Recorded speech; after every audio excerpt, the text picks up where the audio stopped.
اعوذ باللہ من الشیطان الرجیم بسم اللہ الرحمن الرحیم۔ شب جمعہ اگر آپ لوگوں کو کوئی حاجت ہے اور آپ لوگوں کی حاجت کوئی پوری نہیں ہو رہی ہے تو آئیے میں ایک ایسا عمل آپ کو بتاتا ہوں جس سے آپ کی حاجت مقبول ہو جائے گی۔ جتنی بڑی بھی حاجت ہو شب جمعہ کو 2 رکعت کر کے 4 رکعت نماز حاجت پڑھنی ہے، جس کا طریقہ کار یہ ہے کہ پہلی رکعت میں سورہ الحمد کے بعد 11 مرتبہ سورہ توحید کی تلاوت کرنا ہے، پھر رکعت دوم میں سورہ الحمد کے بعد 21 مرتبہ سورہ توحید کی تلاوت کرنا ہے، پھر اس کے بعد تشہد و سلام پڑھنے کے بعد پھر 2 رکعت کی نیت کرنا ہے، پھر ہو گئی ہے تیسری رکعت میں کیا کام کرنا ہے کہ سورہ الحمد کے بعد 31 مرتبہ سورہ توحید کی تلاوت کرنا ہے، پھر چوتھی رکعت میں سورہ الحمد کے بعد 41 مرتبہ سورہ توحید کی تلاوت کرنا ہے۔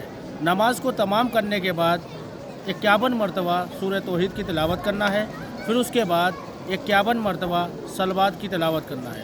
صلوات پڑھنے کے بعد پھر سجدے میں جانا ہے، سجدے میں جانے کے بعد پھر 100 مرتبہ یا اللہ کا ورد کرنا ہے۔ اس کے بعد خدا بند عالم سے اپنی حاجت کو مانگنا ہے، انشاءاللہ آپ کی حاجت مقبول ہو جائے گی۔